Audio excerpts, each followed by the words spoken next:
जो पवित्र हृदय होते हैं, कोमल हृदय होते हैं, उनके हृदय में भगवान की लीला का बहुत जल्दी प्रकाश होता है। जो मुझ जैसे प्राणी हैं, जिनके हृदय में भगवान की लीला का प्रकाश नहीं हो रहा, तो उसमें सबसे बड़ा कारण है हृदय का कपट। भगवान कहते हैं कि निर्मल मन जन सो मोहि पावा, मोहि कपट छल छिद्र न भावा। जो निर्मल मन है वही मुझे प्राप्त कर सकता है। निर्मल मन जन सो मोहि पावा, मोहि कपट छल छिद्र न भावा। कपट ही वो कपाट हैं जो कृपा को रोक देते हैं। ये कपट ही दर्शन नहीं होने देता, कृपा प्राप्त नहीं करने देता। तो श्री राम ने तो कह दिया कि निर्मल मन जन सो मोहि पावा, मोहे कपट छल छिद्र न भावा। कपट हो तो मेरे पास मत आना, छल हो तो मेरे पास मत आना, छिद्र हो तो मेरे पास मत आना। तो कहाँ जाएं? ये कपट दूर होना तो आसान नहीं है। ये गंदा मन निर्मल हो जाए, ये तो आसान नहीं है। और भगवान कह दिए निर्मल हो जाओ तभी मेरे पास आना, तो क्या किया जाए? तो जिस रामायण में, जिन रामचरितमानस में श्री राम ने ये कहा है कि निर्मल ही मुझे पाएगा, उन्हीं रामचरितमानस जी में उपाय भी लिखा है कि ये गंदा मन निर्मल कैसे होगा। भगवान तो निर्मल हुए बिना नहीं स्वीकारेंगे। वो तो कोकिल साईं जी को भी कितना तड़पाए हैं, हमने सुना। तो वो तो निर्मल चित्त हुए बिना नहीं पधारने वाले, नहीं आने वाले। पर समस्या ये है कि इस गंदे मन को निर्मल कैसे किया जाए। तो इस गंदे मन को निर्मल करने का उपाय भी रामायण में ही लिखा है। जनक सुता जग जननी जानकी, जनक सुता जग जननी जानकी, अतिशय प्रिय करुणा निधान की, अतिशय प्रिय करुणा निधान की। ताके जुग पद कमल मनावऊं, ताके जुग पद कमल मनावऊं, जासु कृपा निर्मल मति पावऊं, जासु कृपा निर्मल मति पावऊं, जासु कृपा निर्मल मति पावऊं, जासु कृपा निर्मल मति पावऊं। तो रघुनाथ जी, श्याम सुंदर जी, बिहारी जी ये निर्मल चित्त हुए बिना नहीं अपनाते, नहीं स्वीकार करते। लेकिन गंदे मन को कौन स्वीकार करता है, या गंदे मन को निर्मल कौन करता है? इस मलिन चित्त को निर्मल करके प्रभु के योग्य कौन बनाता है? वह हैं श्री जानकी जी, वह हैं श्री राधिका जी। इसीलिए साईं जी की सिया नाम में और राधा नाम में कितनी प्रीति। ओहो, माने जिस समय लीला में प्रवेश कर रहे हैं, इसी स्थान की घटना है। ऊपर जिस कमरे का दर्शन हम लोग करते हैं जहाँ साईं जी की प्रसादी वस्तु, शैया, कुर्सी सब आपके सेवकों ने संभाल कर रखी हैं, उसी कमरे की बात है। जब आप लीला में प्रवेश कर रहे हैं तो मुख पे क्या शब्द है? राधा अमा राधा अमा राधा अमा राधा अमा राधा अमा राधा अमा राधा अमा राधा अमा राधा अम्मा राधा अम्मा राधा अमा राधा अमा राधा अमा राधा अम्मा राधा अम्मा राधा अम्मा राधा अमा राधा अमा राधा अमा राधा अमा राधा अमा राधा अमा राधा अमा राधा अमा राधा अम्मा राधा अम्मा राधा अम्मा राधा अम्मा राधा अम्मा राधा अम्मा राधा अम्मा राधा। क्या कहना, इतना प्रेम, लीला में प्रवेश हो रहा है, नबज छूट गई और नाम चल रहा है। मैया ने सेवक को भेज के दौड़ के वैद्य जी को बुलाया। वैद्य पागल जैसे हो गए, कह रहे नबज तो है ही नहीं, नबज नहीं है, नबज छूट चुकी है। और मुख से राधा अमा राधा अमा राधा अमा राधा अमा राधा अमा राधा अमा राधा अमा राधा अमा राधा अम्मा राधा अम्मा राधा अम्मा राधा अम्मा राधा अम्मा राधा अम्मा राधा अम्मा राधा। धन्य है ऐसे रसिकों को, धन्य है ऐसे महापुरुषों को, धन्य है।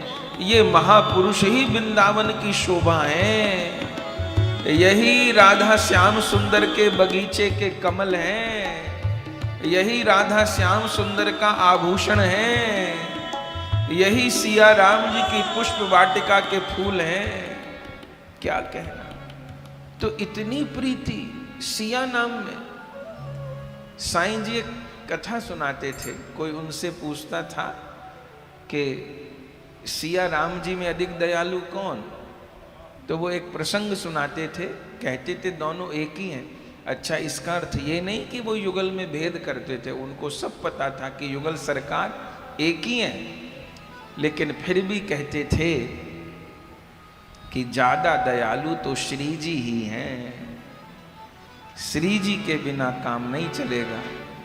तो एक दृष्टांत सुनाते थे कि कोई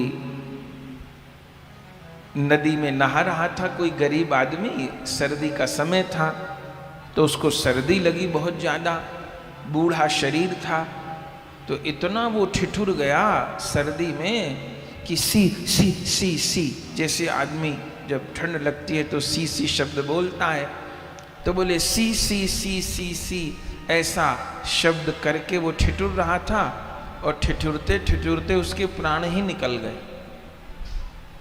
सी सी करते। तो साईं जी बोलते कि नित्य साकेत लोक में सिया जी ने कहा प्रभु को इसको अपनाइए। बोले क्यों? बोले मेरा नाम पुकार रहा है। बोले आपका नाम कहाँ पुकार रहा है? वो तो ठंड में सिकुड़ा, वो तो ठंड लग रही है उसको, वो सी सी कर रहा है। बोले नहीं नहीं, वो सिया सिया बोलना चाह रहा होगा लेकिन पूरा नहीं बोल पाया होगा, तो इसको अपनाओ। ऐसा प्रसंग आप अपने भक्तों को सुनाते थे। तो भगवान तो निर्मल हुए बिना नहीं स्वीकार करते, लेकिन मलिन चित्त को निर्मल कौन करती है? इसलिए श्री जी में वो सिया जी हों, वो राधा रानी हों, उनमें करोड़ों करोड़ों माँओं की ममता है। जैसे पिता की गोद में बालक खेल रहा हो तब तक तो ठीक है, और कहीं पिता की गोद में मल मूत्र कर दे तो पिता तुरंत दूर कर देगा। मल मूत्र कर दिया, हाथ नहीं लगाएगा, देखो देखो क्या हुआ क्या हुआ।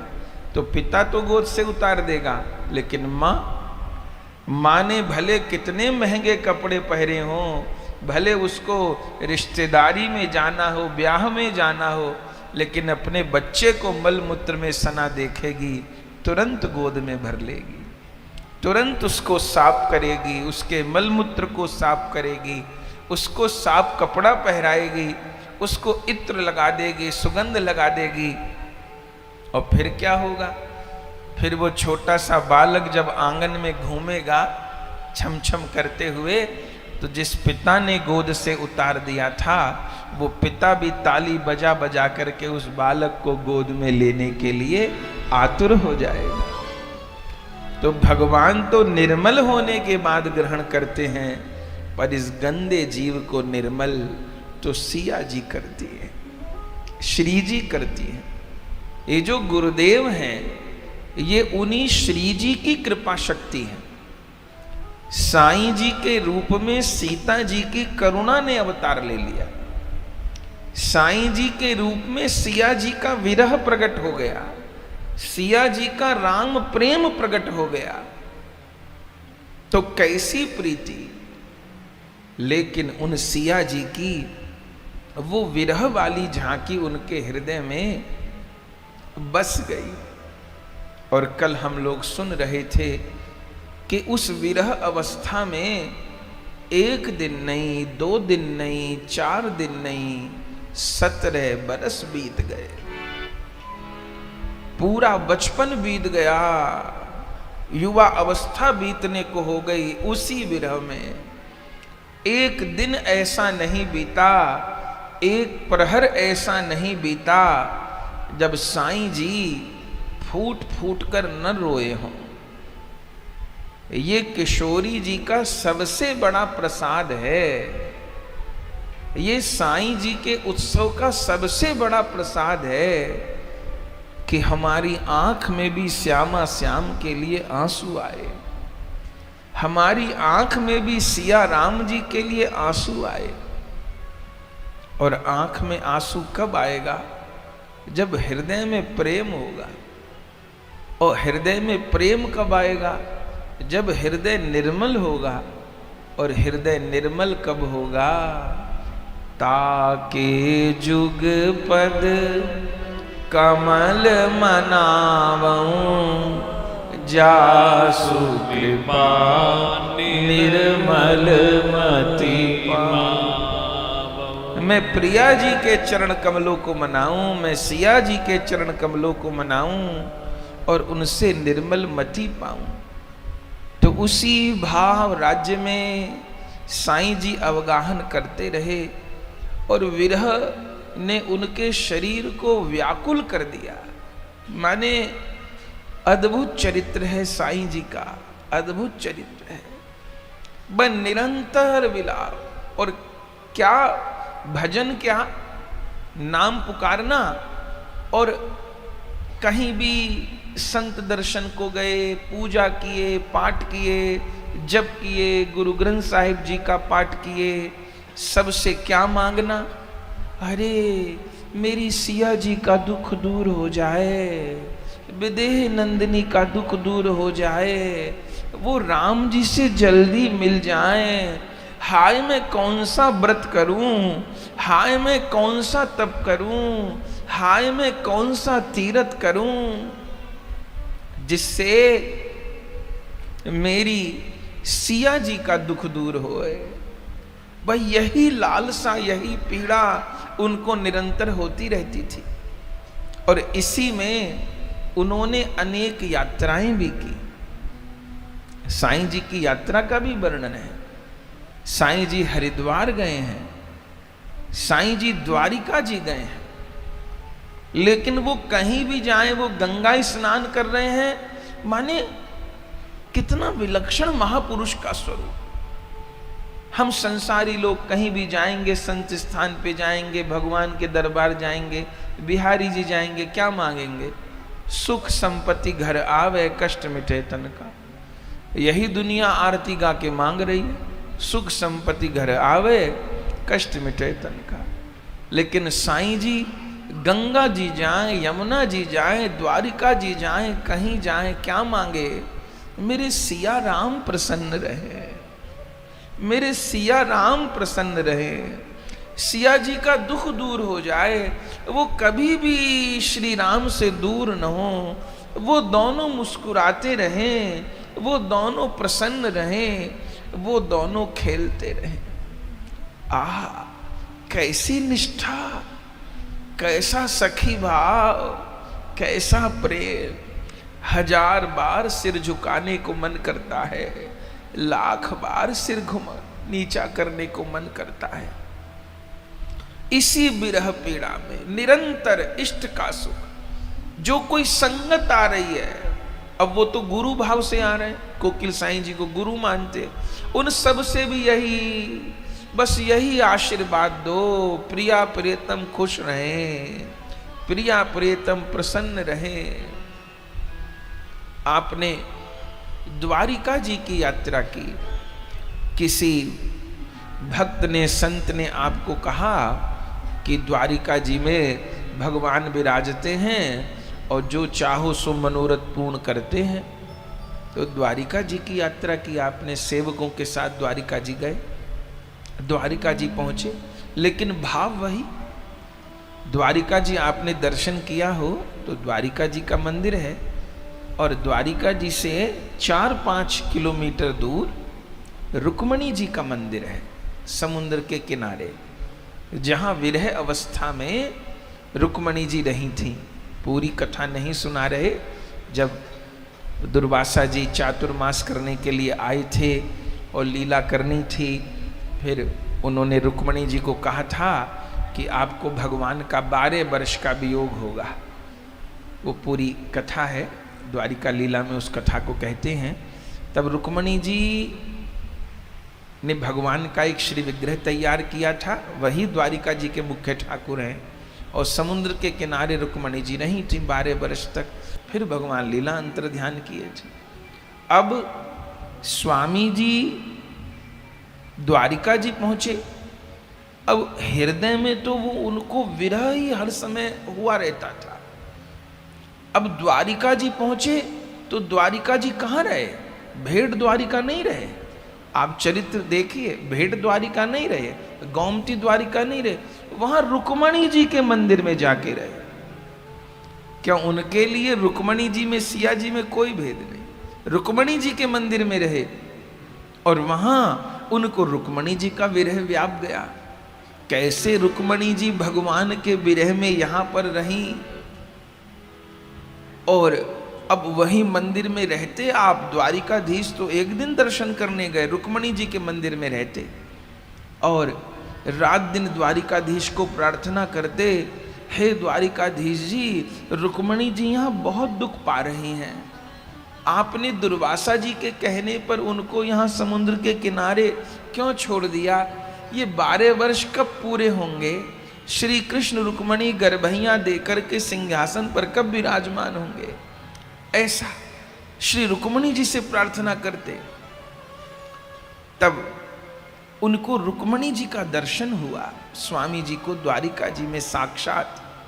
और रुक्मणी जी ने माने बहुत रोते रोते, 1-2 महीना रुके थे द्वारिका में, तब अधीर हो गए। तब रुक्मणी जी ने दर्शन दिए और साईं जी को कहा कि अरे वो तो लीला में हुआ था, और प्रभु तो श्याम सुंदर श्री कृष्ण तो बहुत दयालु हैं, मैं अलग नहीं हूँ, ये तो केवल लीला में उस समय हुआ था, हम लोग दूर नहीं हैं, हम लोग साथ ही हैं।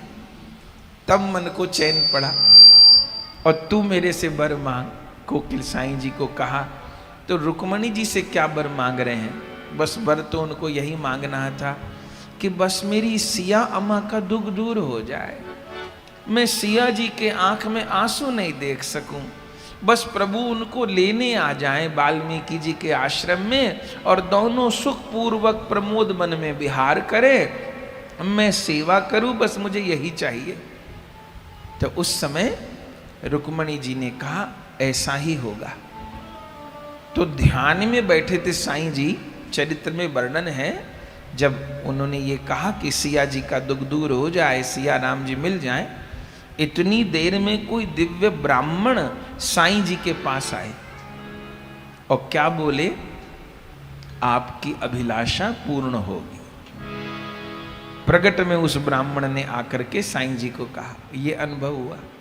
दूसरा अनुभव, समुद्र के किनारे बैठे थे, तो ये लीला तो सुनी थी कि द्वारिका जी जल में डूब गई हैं, तो द्वारिका जी में समुद्र के किनारे बैठे थे और जो साथ में सेवक था उसने प्रत्यक्ष देखा।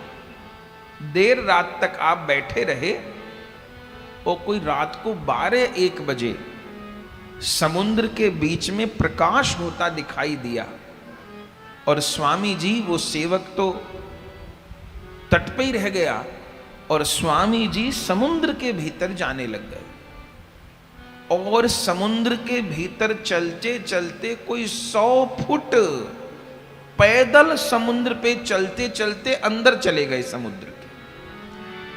और वो सेवक देख रहा है स्वामी जी को। स्वामी जी चले गए और 2-3 घंटे तक अब वो चीखना चाह रहा है, बोलना चाह रहा है, रोकना चाह रहा है, पर रोक नहीं पा रहा कि स्वामी जी समुद्र में चले गए, स्वामी जी, साईं जी समुद्र में चले गए, पर बोल नहीं पा रहा। 3-4 घंटे तक बीच समुद्र में साईं जी रहे और उसके बाद फिर लौट करके आए तो उस सेवक ने देखा कि वस्त्र भी गीले नहीं हुए साईं जी के।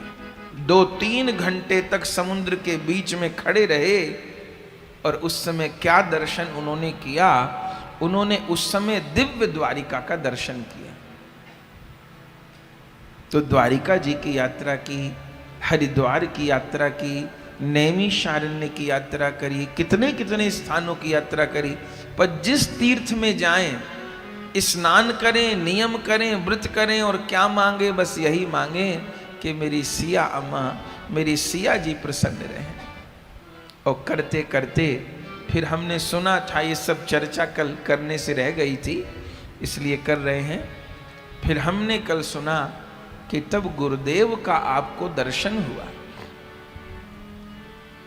और गुरुदेव ने आपको दर्शन दे करके कहा कि तुम जहाँ स्नान करते हो वहाँ बेर का पेड़ है और बेर के पेड़ की जड़ के नीचे तुम्हारी सिया जी विराजमान। तब दौड़ करके साईं जी, मेरी सिया जी, मेरी सिया जी, मेरी सिया जी कहते गए हैं और जब खोदा है, मिट्टी हटाई है, तो एक सोने की डिबिया मिली है और उस सोने की डिबिया में एक भोजपत्र था, जिस भोजपत्र के ऊपर सिया जी का सुंदर स्वरूप अंकित था। और जैसे उस स्वरूप को आपने ग्रहण किया है तब तो कृतकृत्य हो गए। वहीं मीरपुर में, सिंध में आपने उत्सव मनाया है उन सिया जी की प्राप्ति का। कल इसी उत्सव को मनाते हुए हम लोगों ने विश्राम किया था, लेकिन वह विरह शांत नहीं हो रहा। सिया जी की प्राप्ति भी हो गई लेकिन विरह शांत नहीं हो रहा, चूंकि उसमें अकेली सिया जी थी बाल रूप में, राम जी तो थे नहीं, इसका मतलब अकेली सिया जी हैं। उस स्वरूप को आप बड़ा लाड़ चाव करते थे। चरित्र में वर्णन है कि पालने में उनको झुलाते रहते थे, उन सिया जी को पालने में झुलाते रहते थे। और कभी तो लगता था कि एकदम ठीक हो गए साईं जी, हंसने लग जाते थे, बोलने लग जाते थे, हंसी करने लग जाते थे। और कभी फिर उनका वही रोना शुरू हो जाता था, विलाप शुरू हो जाता था। तो वो सिया जी को पालने में झुलाते थे और मानो सिया जी भी उनको संयोग वियोग के पालने में झुलाती रहती थी। कभी तो वो संयोग रस में डूब जाते थे और कभी वो वियोग रस में डूब जाते थे। इसी रस में डूबे डूबे अधिक समय बीत गया, तब उन पर फिर एक विशेष कृपा हुई। ये विशेष कृपा कहाँ हुई? ये जनकपुर में हुई। उनको गुरुदेव की अंतर प्रेरणा प्राप्त हुई कि तुम जनकपुर जाओ। तब साईं जी ने जनकपुर की यात्रा की। 4-5 भक्त लोग उनके साथ थे और वो यात्रा भी बड़ी अद्भुत थी। साईं जी के विचित्र नियम थे, जहां पर भी वो भगवान नाम लिखा हुआ देखते थे वहीं पर प्रणाम करते थे। रास्ते में जाने वो कितनी जगह प्रणाम करते थे खबर ही नहीं कि वो कितनी जगह रास्ते में चलते हुए प्रणाम करेंगे। कहीं तो कुछ होता था, कहीं नहीं भी होता था। साथ वाले को लगता था ये तो कुछ भी नहीं है, साईं ने प्रणाम किया क्यों? लेकिन अब सबको तो नहीं दिखता था, पर साईं जी को दिखता होगा, पता नहीं कौन कौन दिखता होगा। तो चलते हुए जाने कितनी जगह प्रणाम करते थे, जाने कितनी जगह प्रणाम करते थे। तो पहुंचे जनकपुर में, और तब जनकपुर में उनको अद्भुत दर्शन हुआ। आपने जनकपुर में दर्शन किया होगा, आज भी वो स्थान है, वो तालाब है जहां सिया जी प्रकट हुए। उसको यज्ञ भूमि कहते हैं। पृथ्वी के नीचे से तो सिया जी प्रकट हुई हैं। अकाल पड़ गया था राजा जनक जी के राज्य में, तब याज्ञवल्क जी महाराज से प्रार्थना की थी कि आप कृपा करिए। तब याज्ञवल्क जी ने कहा था कि सोने का हल बनवाओ, और उस सोने के हल में आप दोनों पति पत्नी सुनैना मैया जी और जनक जी महाराज दोनों बैल की जगह लगो, और तब भूमि को जोतो, शोधन करो भूमि का, तब फिर वहां यज्ञ होगा तो वर्षा होगी, ये 12 वर्ष का अकाल दूर होगा। तो जनक जी और सुनैना जी ने सोने का हल बनवाया था, और उस हल में वो लगे थे बैल की जगह, वृषभ की जगह। और जब खोदने लगे थे भूमि को, यज्ञ के लिए शोधन करने लगे थे, तो एक स्थान पर जाकर के वो हल की जो नोक थी वो रुक गई थी, अटक गई थी। अभी जहां सरोवर का जो दर्शन होता है वहीं की लीला है, और अभी कोकिल साईं जी का जो प्रसंग अब सुनेंगे हम, वो भी वहीं की लीला है। तो फिर वहां पर रुक गया हल। जनक जी बहुत प्रयास किए, सुनैना जी ने बहुत प्रयास किया, लेकिन कुछ हुआ नहीं। तब याज्ञवल्क जी से प्रार्थना की कि ये तो अटक गया। याज्ञवल्क जी ने कहा देखो यहाँ क्या है। तब उस स्थान पर दोनों दंपति ने, सुनैना जी ने और जनक जी महाराज ने, अपने हाथों से मिट्टी हटाना प्रारंभ किया। तो ऐसा लगता है जैसे एक सूर्य तो आसमान में है और एक सूर्य पृथ्वी के नीचे है। धीरे धीरे हटाते जाते हैं, पृथ्वी के भीतर से प्रकाश निकल रहा है। और फिर जैसे सब मिट्टी को हटाया है तो एक सुंदर मंजुषा, एक सुंदर पेटी दिखाई दी है। और जैसे उस मंजुषा का द्वार खोला है तो उसमें छोटी सी जनक नंदिनी किशोरी जी खेल रही थी। किशोरी जी खेल रही थी, और जैसे किशोरी जी का दर्शन हुआ, कहाँ तो जनकपुर में 12 साल से वर्षा नहीं पड़ी थी, त्राही त्राही हो रही थी। जल के स्रोत सूख गए थे, अन्न खत्म हो गया, फल खत्म हो गया, पशु पक्षी मरने लगे। और जैसे सिया जी का दर्शन हुआ, आकाश में काले काले घनघोर बादल छा गए, और बंधुओं दिव्य वर्षा होने लग गई। और उस समय सुनैना मैया तो साथ में थी, किशोरी जी को देख करके सीने में दूध उतर आया, वात्सल्य उतर आया। जनक जी ने सुनैना जी को कहा, और सुनैना जी ने उतर करके सरोवर में से उन छोटी सी किशोरी जी को अपनी गोद में भर लिया, और इतना स्नेह की आंचल से ढक लिया। और फिर यज्ञ तो बाद में होगा, याज्ञवल्क जी ने कहा यज्ञ बाद में करना, पहले उत्सव मनाओ। तो उन सिया जी को लेकर के सुनैना मैया महल की तरफ जाने लगी, और फिर महल में उत्सव मनेगा। ये लीला है वहां की। कोकिल साईं जी जब जनकपुर पहुंचे हैं तो सबसे पहले वही जो जानकी जी का प्राकट्य स्थल है वहीं पर पहुंचे। अभी हमने सुना जो निर्मल चित्त के महापुरुष हैं उनके भीतर लीला का सदैव ही प्रकाश होता है। चित्त की जो मलिनता है वो प्रकाश नहीं होने देती। इस संबंध में एक सुंदर दृष्टांत भी साईं जी सुनाते। उनके एक साथ के संत थे, उनका नाम था टहलिया राम जी। टहलिया राम जी उनके साथ के संत थे। अनेक यात्रा भी साईं जी ने उनके साथ की और सत्संग भी खूब होता था। तो एक बार की बात है, वो हरिद्वार गए साईं जी के साथ में। तो हरिद्वार में स्नान आदि किया, हर की पैड़ी पर स्नान आदि किया।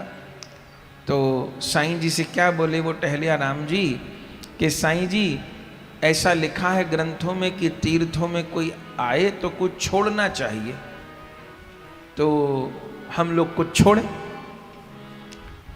तो साईं जी ने कहा ठीक है छोड़ो। बोले आप क्या छोड़ोगे? साईं जी ने कहा तुम क्या छोड़ोगे? तो टहलिया राम जी ने कहा आज से मैं झूठ छोड़ता हूं। किसी भी परिस्थिति में कभी भी कुछ भी हो जाए, कितनी बड़ी हानि हो जाए, मैं झूठ नहीं बोलूंगा। फिर साईं जी को कहा कि आप क्या छोड़ोगे? तो साईं जी बोले आज से मैं अद्वैत की चर्चा छोड़ता हूं। माने साईं जी पहले योग वशिष्ठ आदि ग्रंथों का पाठ भी करते थे, ज्ञान की चर्चा भी करते थे। अद्वैत माने कि जो आत्मा है वही परमात्मा है, इस भाव की चर्चा भी कर लेते थे। तो लेकिन सिया जी की कृपा से शुद्ध भक्ति का उदय हो गया। तो टहलिया राम जी ने कहा मैं झूठ छोड़ता हूं। साईं जी ने कहा आज से मैं अद्वैत की चर्चा छोड़ता हूं, ना उन ग्रंथों का पाठ करूंगा, ना अद्वैत की चर्चा करूंगा। माने केवल युगल किशोर की ही चर्चा करूंगा, उन्हीं के प्रेम की बात, दूसरी बात नहीं करूंगा। पर जिस कारण ये प्रसंग कहा, फिर आकर के एक स्थान पर बैठ गए। तो सत्संग तो किसी व्यवस्था में छूटता नहीं था। तो वो टहलिया राम जी क्या बोले कि मैं तो अब दोबारा हर की पैड़ी जाऊंगा नहीं साईं जी से। तो साईं जी ने कहा क्यों नहीं जाओगे? बोले हर की पैड़ी पे स्नान किया, वहां का दृश्य मेरे दिल दिमाग में भर गया है। माने पवित्र अंतःकरण होता है तो फिर कैसे वहां पर ब्रह्म कुंड है। अब हर की पैड़ी की पहले से शोभा है, चूंकि शाही स्नान वहीं हुआ करते थे पहले से। तो वो हर की पैड़ी का जो नजारा है, कैसे साधु संत नहा रहे हैं, कैसे गंगा जी की धारा बह रही है, कैसे पंडा लोग बैठे हैं, तो वो हर की पैड़ी का दृश्य मेरे दिमाग में भर गया है।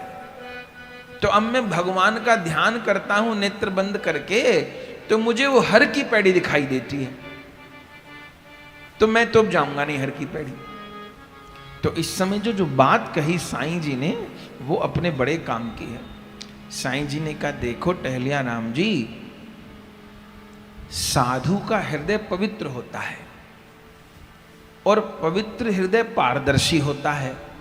लेकिन पारदर्शी हृदय दो प्रकार का होता है। बड़े काम की बात है। क्या कही? दो प्रकार का हृदय होता है। कैसा? एक तो होता है स्फटिक के जैसा, एक होता है हीरे के जैसा। ठीक, स्फटिक भी आपने देखा होगा, हीरा भी आपने देखा होगा। निर्मल दोनों ही होते हैं। स्फटिक भी निर्मल होता है और हीरा भी निर्मल होता है। स्फटिक भी पारदर्शी होता है और हीरा भी पारदर्शी होता है। लेकिन हीरे की कीमत बहुत अधिक होती है और स्फटिक की कीमत बहुत अपेक्षाकृत होती तो है, पर हीरे से तो बहुत कम होती है। क्यों? पारदर्शी दोनों, चमकदार दोनों। पर साईं जी ने कहा बताओ, स्फटिक भी पवित्र है और हीरा भी पवित्र है, चमक भी दोनों है में है, प्रकाश भी दोनों में है। लेकिन हीरे की कीमत बहुत होती है और स्फटिक की उतनी नहीं होती। क्यों? तो टहलिया राम जी ने कहा क्यों?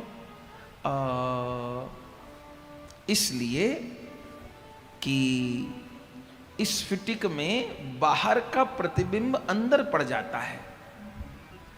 चमक तो दोनों में होती है, पर स्फटिक में बाहर का प्रतिबिंब अंदर पड़ जाता है, पर हीरे में बाहर का प्रतिबिंब अंदर नहीं पड़ता। तो साईं जी क्या बोले? साधु का हृदय पवित्र तो होना चाहिए, पर स्फटिक की तरह नहीं, हीरे की तरह।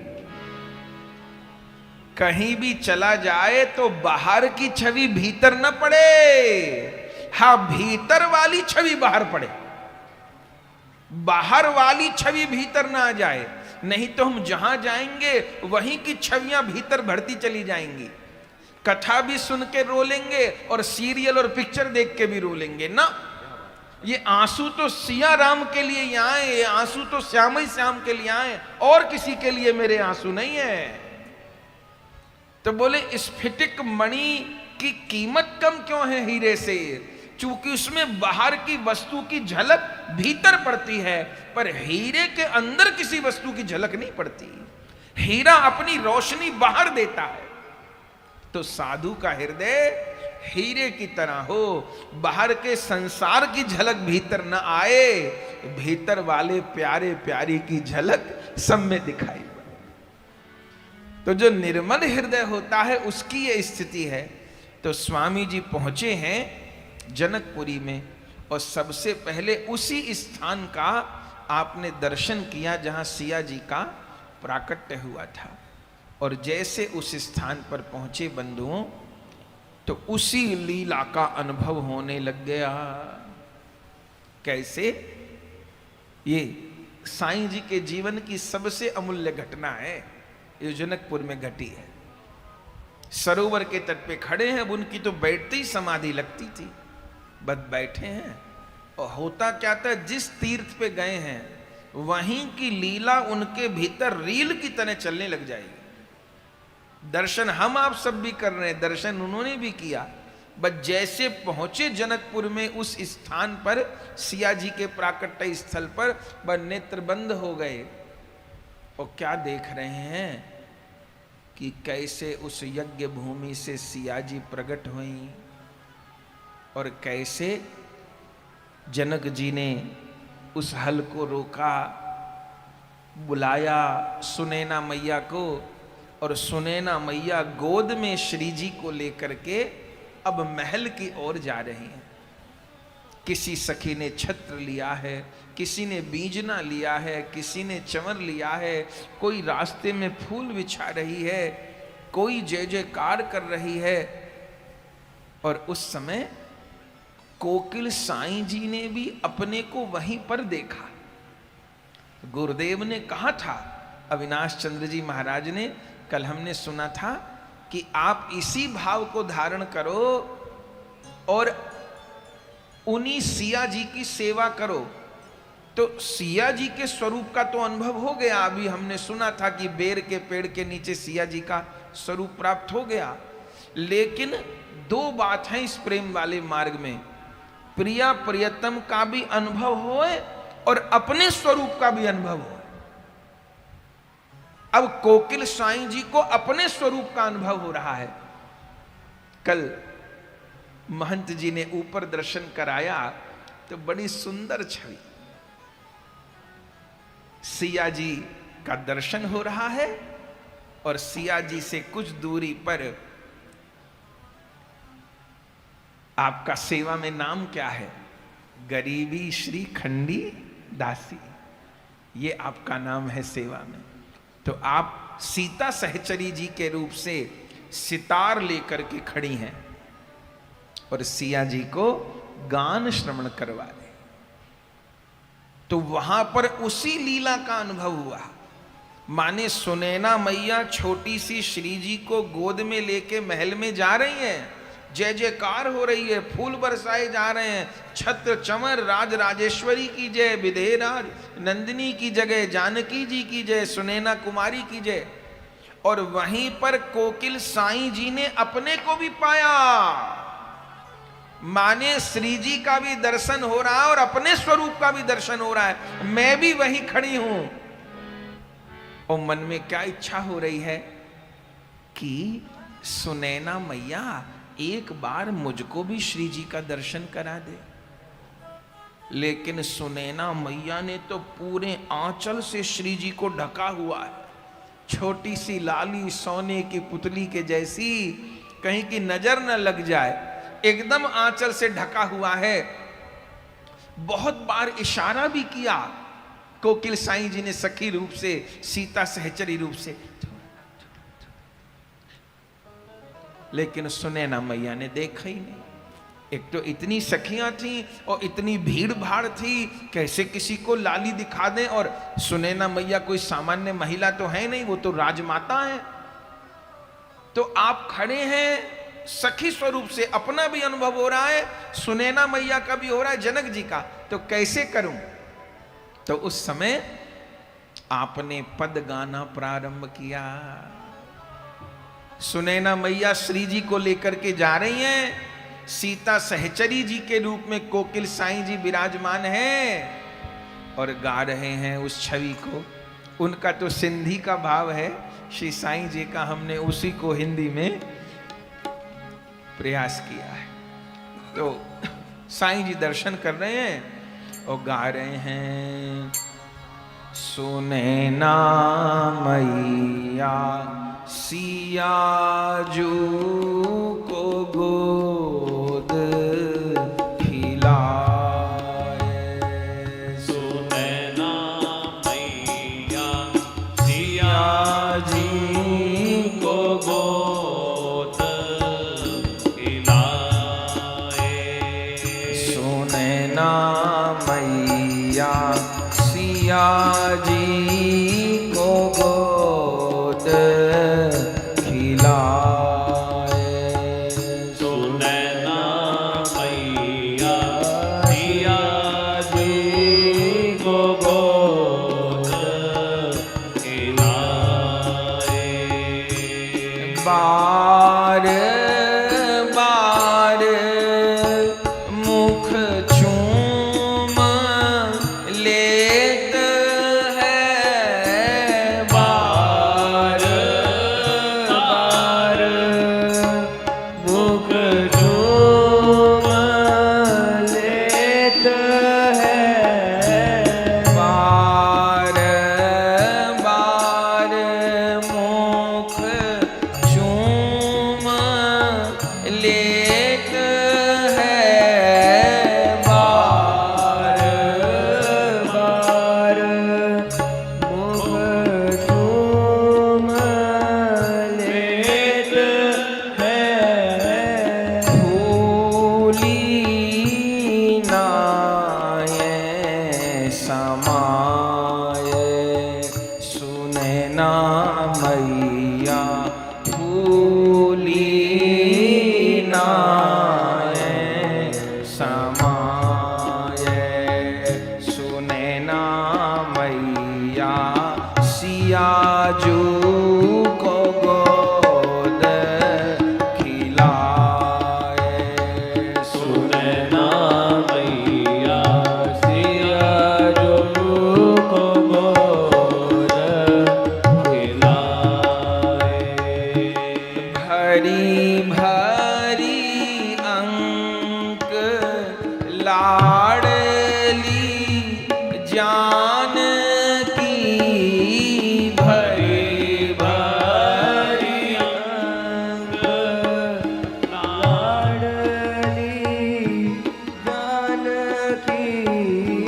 भरी भरी अंक लाडली जान की, भरी भरी अंग लाडली जानकी। पुनि पुनि हृदय लगा, पुनि पुनि हृदय लगा। सुनैना मैया सिया जू को गोद खिलाए। सुनैना मैया सिया जी को गोद खिलाए। सुनैना मैया सिया जी को गोद खिलाए। सुनैना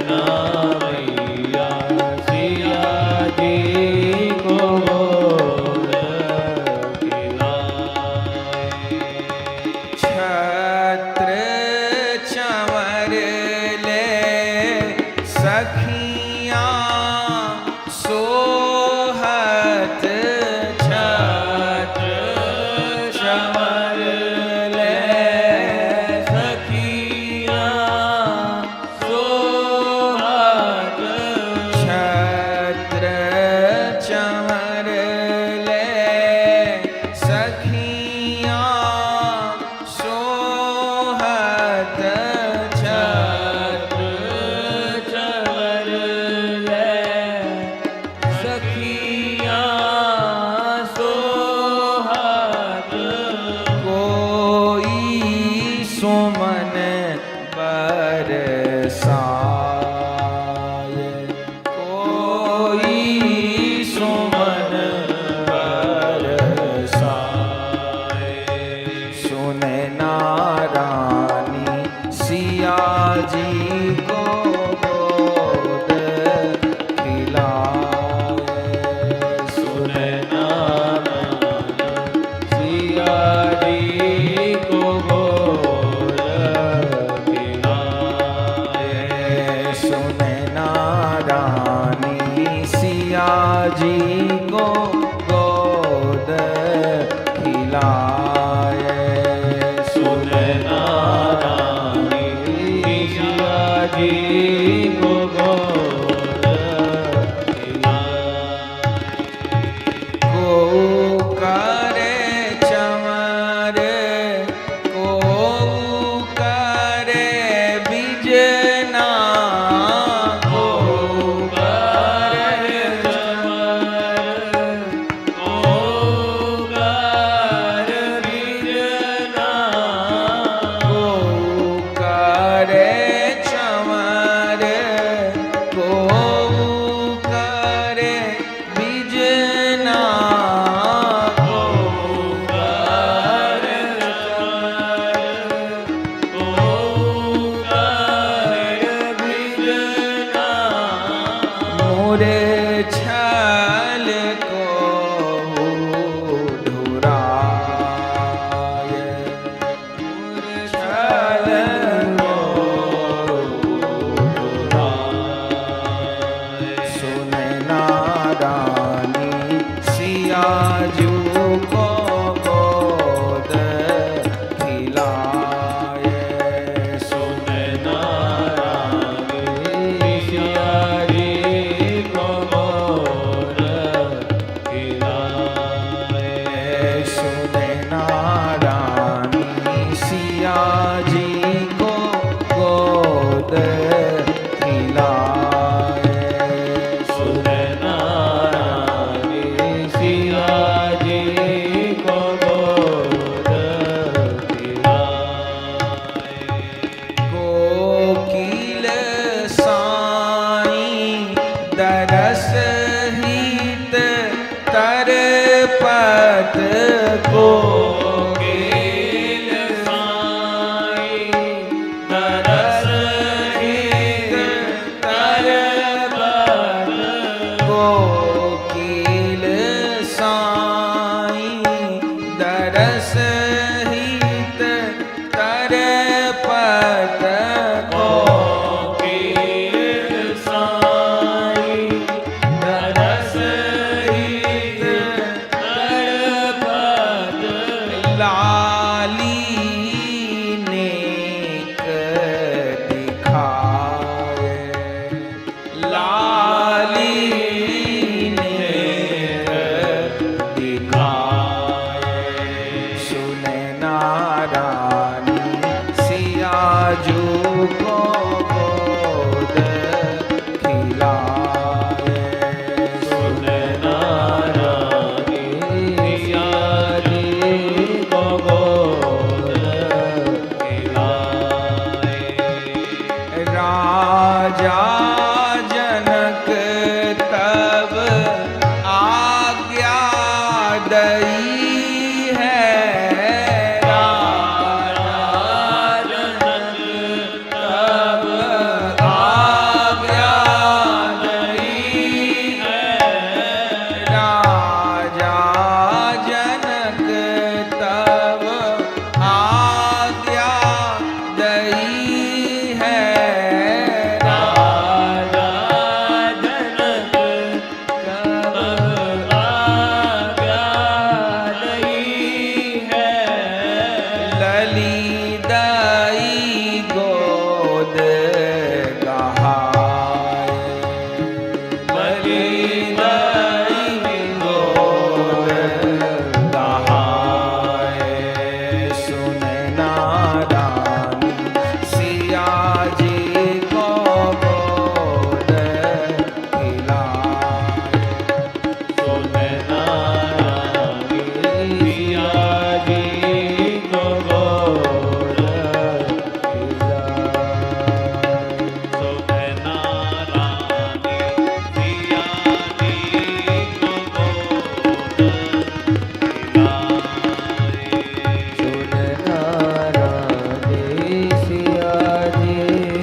सिया जी को गोद खिलाए। सुन नारायणी सिया जी को गोद खिलाए। सुने नारायणी सिया जी को गोद खिलाए। सुन नारायणी सिया जी को सिया जी को सिया जी को गोद खिलाए। इस झांकी का दर्शन वहीं पर यज्ञ भूमि पर जनकपुर में आपने किया है। और ऐसी झांकी स्वयं अपने को भी देख रहे हैं। सुनैना मैया किशोरी जी को गोद में लेकर के जा रही हैं और पहले तो इशारा किया कि मुझे दर्शन करा दो। सुनैना मैया ने ध्यान नहीं दिया। तब कोकिल साईं जी सीता सहचरी के रूप से वहीं पर वीणा लेकर के गान करने लगे लीला में। और इतना सुंदर गान किया, इतना सुंदर गान किया कि जाती हुई सुनैना जी रुक गई। माने श्री जी को यज्ञ भूमि से लेके महल जा रही थी, रथ में बैठना था, जाते जाते रुक गई। और तब जनक जी ने सुनैना जी को कहा, महारानी सुनो। सुनैना जी ने कहा, जी क्या आज्ञा है? अरे ये सीता सहचरी कोकिल साईं जी के लिए बोला जनक जी ने, ये सीता सहचरी लाली के दर्शन करना चाहती है, इसको लाली के दर्शन करवा दो। तब उस समय सुनैना मैया आगे बढ़ के आई हैं और कोकिल साईं जी ने सखी रूप से अपना आंचल ऐसे फैला दिया।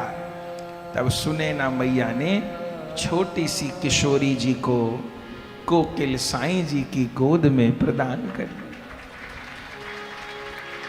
और जैसे सीता सहचरी रूप से कोकिल साईं जी की गोद में श्री जी पधारी हैं, कोकिल साईं जी वहीं बैठे हैं, दर्शन कर रहे हैं जनकपुर में सीता जी के प्राकट्य स्थल का, कि उसी समय वहां अचेत होकर के गिर पड़े हैं।